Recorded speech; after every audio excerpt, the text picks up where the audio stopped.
Hi guys, welcome back to OCD Recovery's YouTube channel. Gemma here. I wanted to talk a little bit today about lifestyle when you're struggling. Now, I know we talk about this a lot and it feels like this is something that's covered a lot, but I can't stress it enough. I really can't.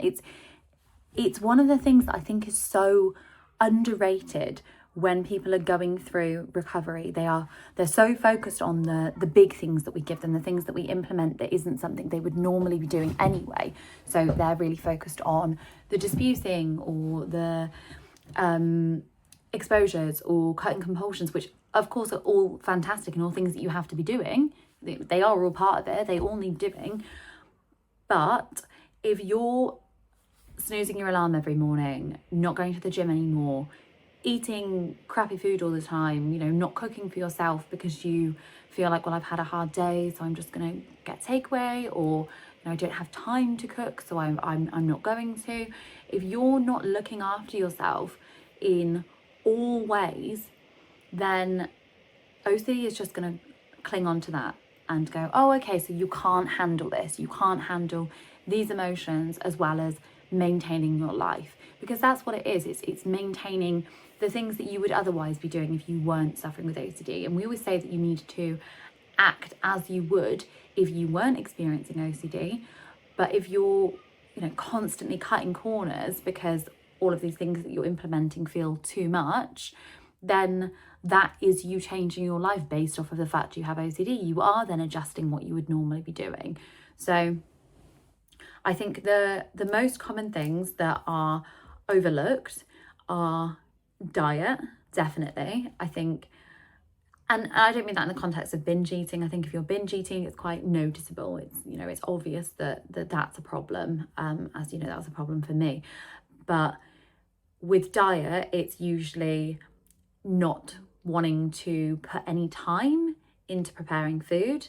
Going for a quick option, eating microwave meals, eating takeaways, even if it's healthy stuff you're eating, it's just that, I've already had a really bad day. I don't want to now have to put in time to prepare this food. Therefore, I'm just going to go for an easier option. That is you showing that you have a low frustration tolerance, that you're not able to balance your life as well as your OCD recovery work. And OCD takes note of these things. It takes note of the way that you're acting. It takes note of your behaviours. And if your behaviours are showing that you can't handle this, then your OCD will act accordingly. And it will get worse. It will always get worse whilst you show that low frustration tolerance. And not only will it get worse, things snowball. So it could just be, one night a week you're saying, I just can't be bothered. I just can't be bothered.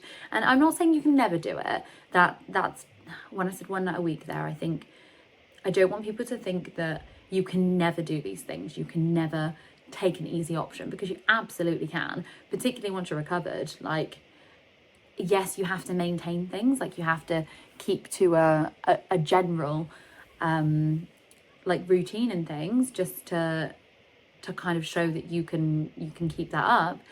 But it's not that you can never take shortcuts in your entire life again. It's not that you can never eat a takeaway in your entire life again, because you can.